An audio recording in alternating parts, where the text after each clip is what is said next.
बोले सद्गुरुदेव भगवान की जय हो।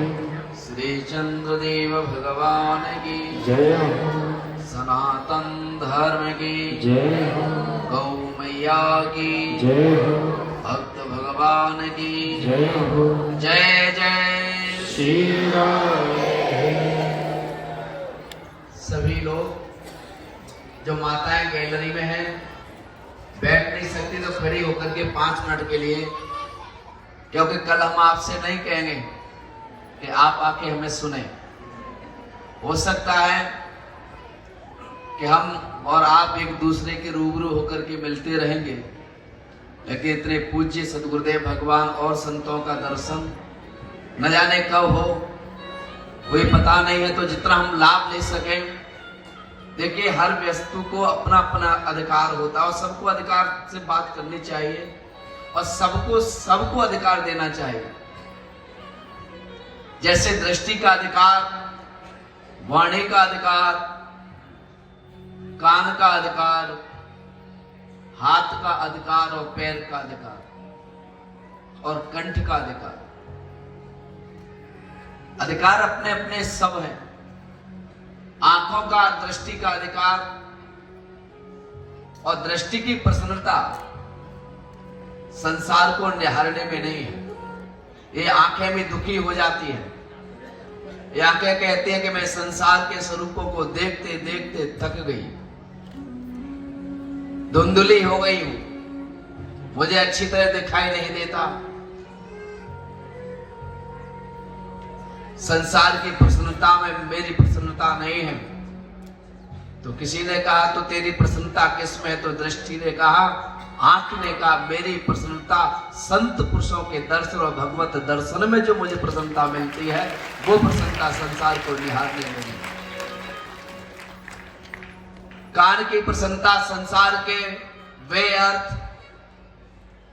शब्दों का श्रवण करने में उन्हें प्रसन्नता नहीं होती। कान में कहते हैं, हम लोग भी कहते हैं ना, तुम बहुत बक रहे हो, ज्यादा ना बको, हमें सुनना नहीं चाहता। तो ये कान ही हमें संकेत देते हैं। अरे जिस शब्द में राम का अर्थ न हो, जिस वाणी में अपने गुरु तत्व का भान न हो, तो वो सभी शब्द व्यर्थ होते हैं। तो कान भी कहते हैं कि मेरी प्रसन्नता पूछ रहे हो तो संसार की बातों में नहीं, क्योंकि संसार की बातें तो अपमान की है, ईर्ष्या की है, द्वेष की है, घृणा की है। लेकिन इनको सुन सुन करके ये भी हमारे बहरे हो गए हैं। तो कान कहते हैं मेरी प्रसन्नता तो हरि चिंता और हरि की चर्चा सुनने में जो मुझे प्रसन्नता मिलती है, वो संसार की बातों में मुझे प्रसन्नता नहीं मिलती। वाणी की भी प्रसन्नता यही है। मुखो पवित्रम यदि राम नाम, मुख की पवित्रता, वाणी की पवित्रता दूसरों की बुराइयों में नहीं, आलोचना में नहीं, ईर्ष्या में नहीं, अपवाद में नहीं, विवाद में नहीं, और ना ही दुर्गंध वस्तुओं का सेवन करने में। वाणी की पवित्रता है अपने ईश्वर के चिंतन करने में, अपने ईश्वर का गुणानुवाद करने में। और हृदय की पवित्रता, हृदय पवित्रम यद ब्रह्म ज्ञानम, हृदय की पवित्रता है परमात्मा के स्वरूप का चिंतन करना, अपने गुरु तत्व के स्वरूप का चिंतन करना। एक बात बताऊं, जैसे एक स्वच्छता होती है, एक पवित्रता होती है। स्वच्छता तो बाहर का आवरण है। शरीर को तो हम सब लोग स्नान इत्यादि करके स्वच्छ कर लेते हैं, लेकिन ध्यान रखा जाए, बाहर की स्वच्छता से तो संसार रिझता है और हृदय की पवित्रता से तो परमात्मा रिझता है। बाहर की स्वच्छता से तो लोग कहते हैं बड़ा सुंदर लग रहा है, बड़ी सुंदर दिख रही है। सुंदरता तो बाहर का आवरण, जितने हम बाहर से सुंदर हैं, और उसकी अनुकूलता में अब हृदय से पवित्र होंगे या हृदय से पवित्र है, तो उसके दर्शन की जो लालसा है उसकी पूर्ति हो जाती है।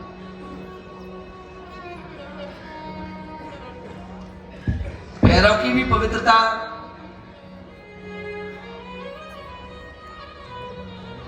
तीर्थों की ओर जाने में है।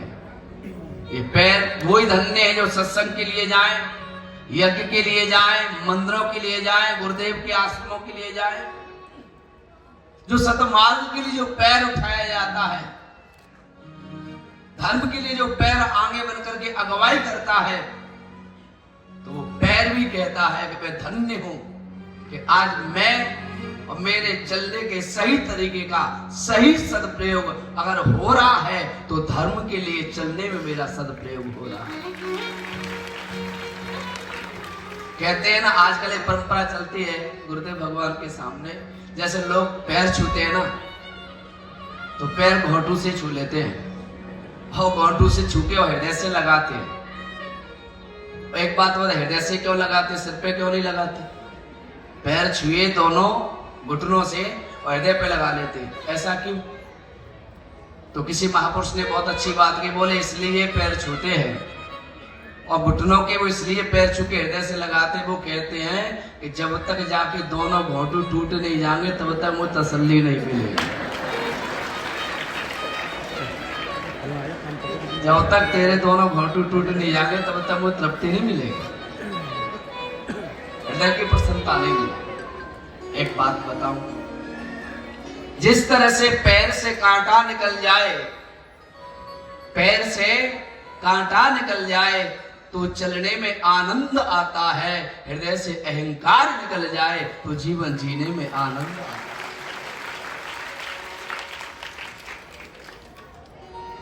हम सबकी शरणागति,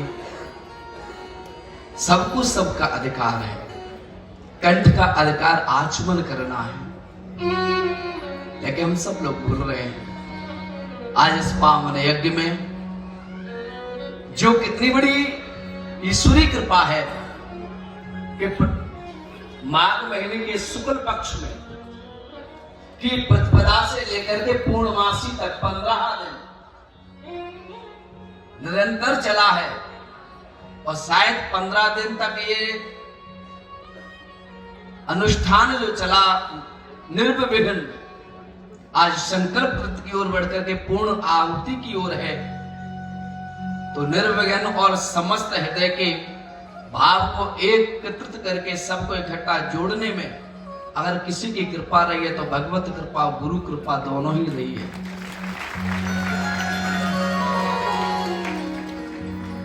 दोनों ही रही। एक बात कहते हैं ना संत लोग, आप लोग कहते हैं, बोले संतों की तो क्या है, बड़ी मस्ती है, संत तो बड़े मौज में रहते हैं। एक बात बताए, भगवान कृपा करते हैं ना तो कुछ ले लेते हैं, कुछ न कुछ लेते हैं। किसी ने बहुत अच्छी बात कही कि कंठ दिया कोयल को तो रूप छीन लिया। कंठ, कोयल कितना सुंदर बोलती है लेकिन है कैसे, काली। कंठ दिया कोयल को तो रूप छीन लिया, रूप दिया मोर को तो इच्छाएं छीन ली, इच्छाएं दी मानव को तो संतोष छीन लिया, संतोष दिया संतों को तो परिवार छीन लिया, तो परिवार छीन। भगवान सबसे कुछ न कुछ छीनता है और जो उसके छीनने पर उस पर आधारित हो जाता है, उसे समर्पित हो जाता है, तो उसे वो कुछ दे देता है जो उसने कभी कल्पना भी नहीं की, कभी वो कल्पना नहीं करता। आज इस पावन यज्ञ में पूर्णाहुति, आज से राजेश्वरी गुफा धाम का अवधूत आश्रम का जो प्राकट उत्सव, वार्षिक उत्सव हम लोग मनाया करेंगे प्रतिवर्ष गुरु कृपा से, तो वो ये पूर्णमासी की तिथि रहेगी। ये पूर्णमासी की तिथि रहेगी क्योंकि दत्तात्रेय भगवान जयंती है। आज हमारे यहाँ आचार्य भगवान की, गुरुदेव भगवान के कर कमल मुखा वाणी से उनका आह्वान किया गया, धूना साहिब की स्थापना की गई, धर्मत ध्वजा की स्थापना की गई और वेद भगवान की स्थापना की गई। पंचस्वरूप पूजा का आज आह्वान करके स्थापना की गई है। तो वो आज का दिन ही इस आश्रम पर इतिहास के एक पन्ने में लिखा जाएगा। जो भी वार्षिक उत्सव होगा वो आज के दिन में ही प्रारंभ हुआ करेगा, पूर्णाहुति को जाएगा। लेकिन इस पावन यज्ञ में, लेकिन ये यज्ञ, ये दिन जब पूर्ण होगा कब जैसे कुंती से ने कहा भगवान से कि मैं कुछ मांगना चाहती हूँ। भगवान ने कहा मांग लो। हुआ क्या मांगना चाहते? जो तुम मांगे वो मैं तुम्हें दे दूंगा। कुंती मैया ने कहा जो मैं मांगना चाहूंगी वो तुम कभी नहीं दे सकते। बोले ऐसे कैसे बात करती हो, मैं क्या नहीं दे सकता? तो कुंती मैया ने कहा मुझे पता है, तुम वैभव दे सकते हो, यश दे सकते हो, कीर्ति दे सकते हो, मान दे सकते हो, सम्मान दे सकते हो। ये सब मुझ पर आपकी कृपा से पहले से ही है। तो क्या मांगना चाहती हो? कुंती मैया ने हाथ जोड़ कर कहा केशव, मेरे जीवन में एक अभाव है, क्या उस अभाव की पूर्ति कर सकते हो? बोले कैसा अभाव? बोले मुझे कुछ भी नहीं चाहिए, क्योंकि पांडु की पत्नी 5 श्रेष्ठ पुत्रों की मां है। अभिमन्यु जैसा पौत्र, उत्तरा जैसी पौत्र वधू, द्रौपदी जैसी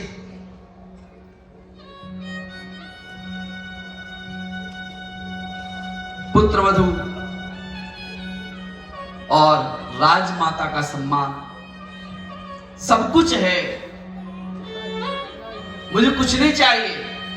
तो भगवान ने कहा चाहो तो बताओ तो क्या नहीं दे? बोले नहीं दे सकते। बोले कहो तो सही, सब कुछ दे दूंगा। कुंती मैया ने हाथ जोड़ के कहा बस मेरे अंदर एक डर है, मेरा अभाव की पूर्ति कर दो। बोले क्या डर है, किस अभाव की पूर्ति करनी है? तो माता ने कहा कि जिसने सब कुछ दिया है, जिसकी करुणा जिसकी कृपा सदैव मुझ पर जैसे शरीर की छाव शरीर से विलक नहीं होती उस तरह रक्षा करती आई है, तो है कि सब मैं चाहती हूं। मुझे डर है कि जिसने सब कुछ दिया कहीं मैं उसका भार न भूल जाऊं, बस मैं तुझे न भूल जाऊं। मैं तुम्हें मांगती हूं, आप मेरे हृदय में सदैव निवास करना। ठीक उसी तरह से मैं गुरुदेव के पावन चरणों में निवेदन करता हूं,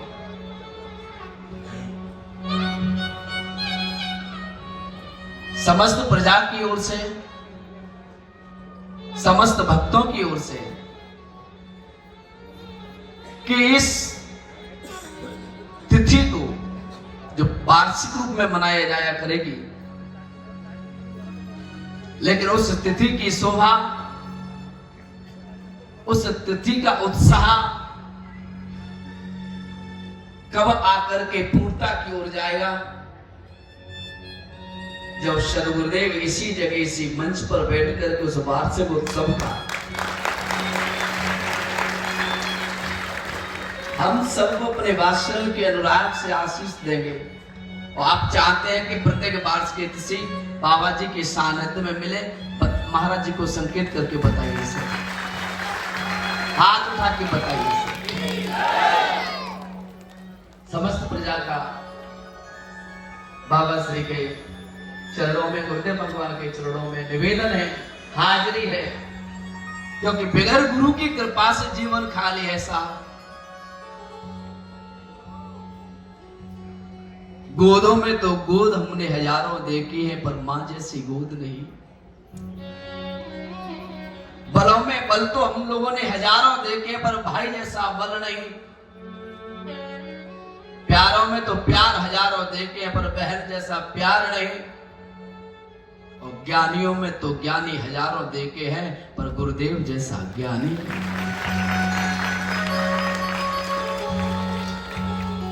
हर व्यक्ति के जीवन में कोई न कोई रिक्त स्थान होता है। मेरे जीवन में एक रिक्त स्थान है, उसकी पूर्ति मेरे गुरुदेव है। गुरुदेव के पावन चरणों में समस्त भक्तों का आग्रह हाजिरी है कि आपने इतना सब कुछ किया हमारे लिए, तो उसके आशीष के फल में आपका हमें आशीर्वाद प्रतिवर्ष यहाँ मिले, जिससे इन सभी भोले भाले भक्तों का हृदय प्रफुल्लित हो और उन्हें कोई न कोई दिशा मिले। क्योंकि दुनिया आज सबको दिशाहीन की ओर ले जाने का प्रयास कर रही है। लेकिन एक गुरु ही ऐसे होते हैं जो दिशाहीन से और दिशा की ओर ले जाने का काम करते हैं। इस सहस्त्र चंडी पावन यज्ञ में जिन जिन लोगों ने सहयोग किया, आज मैं मंच से गुरुदेव भगवान को साक्षी मान करके कह रहा हूं, समस्त शंकराचार्य भगवान, पूज्यपाद महाभाग, समस्त तीर्थों से आए हुए संतों की सेवा का भार हमारे सबके संतों के प्रेमी, दोनों धाराओं के बीच राजा खेड़ा जो धौलपुर के तहसील के रूप में स्थित है, वहां इस सहयोग में, इस यज्ञ में उन्होंने अपना पूर्ण सहयोग जिला प्रमुख अजयपाल सिंह जादौन जी के यहां, जिन्होंने तन से, मन से और धन से समर्पित होकर के इस यज्ञ में जो उन्होंने अपना सहयोग प्रदान किया है, मेरा हृदय से उनको बहुत बहुत गुरु कृपा से उनके यहां हमेशा समृद्धि रहे और हमेशा उनका चित्त परमात्मा की चरणों में जुड़ा रहे, ऐसा गुरुदेव भगवान के चरणों से आशीष उनके लिए। उसके बाद इस यज्ञ के लिए प्रधान यज्ञ के पति के स्वरूप में जो जितेंद्र वर्मा जी यज्ञ के प्रधान यज्ञपति के रूप में जिन्हें नियुक्त किया गया, समस्त लोगों ने उनके भी सभी मनोरथ परमात्मा गुरु कृपा से उनके संपूर्ण हों। और जिन लोगों ने प्रत्यक्ष में अप्रत्यक्ष में इस यज्ञ में जो सहयोग दिया है, चाहे वो 1 रुपए का हो, चाहे वो तन का हो, चाहे वो मन का हो, जिन्होंने इस यज्ञ में सहयोग प्रदान किया है, उन सभी भक्तों को गुरुदेव के चरण कमल आशीष के द्वारा आप सबके यहां समस्त खुशहाली रहे, आप सब धन धान से संपन्न रहे और हमेशा आप सबकी वृत्ति परमात्मा के चरणों में लगी रहे। और मैं उनको भी प्रणाम करता हूं। बंधु प्रथम महेश्वर चरणा, मोह जनित संशय सभरना, जिन्होंने इस यज्ञ को अपनी बुद्धिमता या ईर्षा भाव से सभी भक्तों ने इस यज्ञ की सफलता के लिए जो जो उन्होंने अपने प्रयासरत रहे, उन सबका भी मैं हृदय से और इस मंच से साधुवाद और हृदय से प्रार्थना करता हूं कि भगवान उनको सदा सद्बुद्धि दे, जिससे वो धर्म प्रेमी हो जाए, परमात्मा को आश्रित हो जाए। गुरुदेव भगवान सन्मुख है, उनके समक्ष कहूंगा कैसे यज्ञ में कई ऐसे लोग हैं जिन्होंने महाराज अपना ना घर देखा, ना अपने बिजनेस की चिंता की, ना उन्होंने अपने किसी कार्य कुशल की चिंता की, एकमात्र परमात्मा को ही और धर्म का अपना कार्य समझ करके वो लगे रहे। उन सबको भी मेरा इस मंच से हृदय से साधुवाद, हृदय से उनको प्रसन्नता भगवान सदैव उनके चित्तवृत्ति को परमात्मा की ओर स्थिर करे और ऐसे वो संलग्न होकर के लगे रहे। आचार्य, साउंड, संगीतकार, जितने भी जो लोग हैं, उन सबको इस यज्ञ की पावन सफलता के लिए बहुत बहुत आशीष, बहुत बहुत साधुवाद।